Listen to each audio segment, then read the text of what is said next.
Ok, bonjour chers serial buteurs. Aujourd'hui, on se retrouve sur une vidéo autour de la posture. Alors la posture, c'est un des fondamentaux du tir au but. Si tu n'as pas vu ma vidéo consacrée à ce sujet, je te mettrai une fiche en haut de l'écran pour que tu ailles jeter un coup d'œil.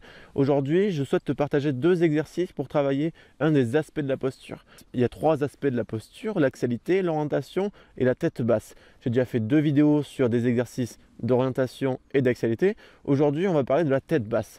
Alors la tête basse, c'est pas une expression qui vend forcément du rêve. On va plus parler de rester concentré dans son tir et éviter de se relever trop vite. L'erreur qu'on voit trop souvent chez les buteurs, c'est de relever la tête, ce qui a des conséquences sur l'orientation et le transfert d'énergie. Donc je vais te montrer rapidement à quoi peut ressembler cette erreur en exemple. Je te montre l'exemple sans ballon. L'erreur souvent commise, c'est de buter, d'être très en place techniquement, de faire quasiment tout comme il faut, et au moment de la frappe ou de l'après-frappe, de relever la tête, ce qui engendre souvent une rotation de buste et parfois une perte de posture vers l'arrière. Alors que ce qu'on veut voir, c'est vraiment une technique qui s'accomplit jusqu'au bout, c'est-à-dire être en place, taper, avoir la tête un petit peu basse et prendre le temps de s'orienter, de relever la tête vers les poteaux, mais ça environ 1 mètre ou 30 cm, en tout cas après le tee.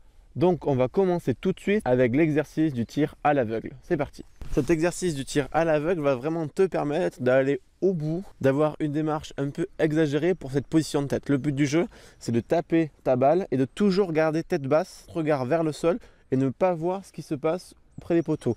Donc il y a plusieurs façons de quand même savoir si ta balle est passée ou pas. Soit tu te rapproches des poteaux, tu vas vite avoir l'intuition de si elle est passée ou pas. Soit tu utilises un téléphone comme je suis en train de le faire, soit une personne à côté qui va pouvoir te guider et te dire quelle a été la trajectoire de la balle et si elle est passée ou pas. Donc c'est parti, je te montre ça tout de suite. On va essayer de garder la tête basse tout du long de la course. C'est parti.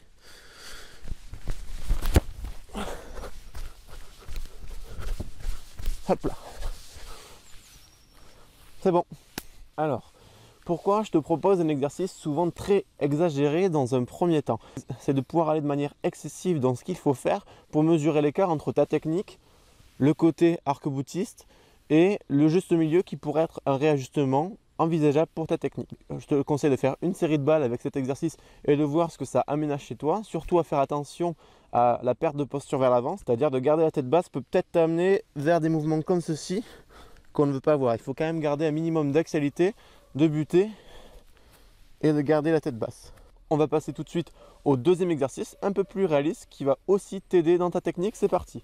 On va passer à l'exercice des portes. Bon, c'est vraiment un média, un support classique, et là on va l'adapter pour la question de la tête basse et de rester dans son tir. Les plots sont positionnés 1 mètre après le tee et on va essayer de garder la tête basse et le regard plus vers le sol avant de se relever. Et pour ceux qui ont vu la vidéo précédente sur l'orientation de la posture, on va essayer de coupler ces deux approches. Donc pas tourner trop vite le buste et pas relever trop vite la tête.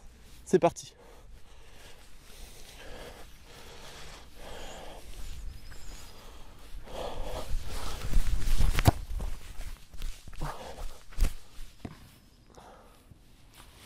Elle est bonne.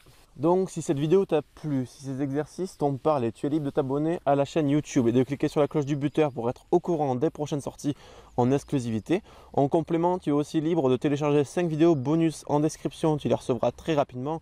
Elles concernent les 5 erreurs du buteur qui l'empêchent de progresser face au poteau et naturellement 5 solutions qui vont t'aider à les corriger. N'oublie pas de partager à des buteurs de ton équipe. Je te dis à très bientôt en te souhaitant une bonne séance. Ciao!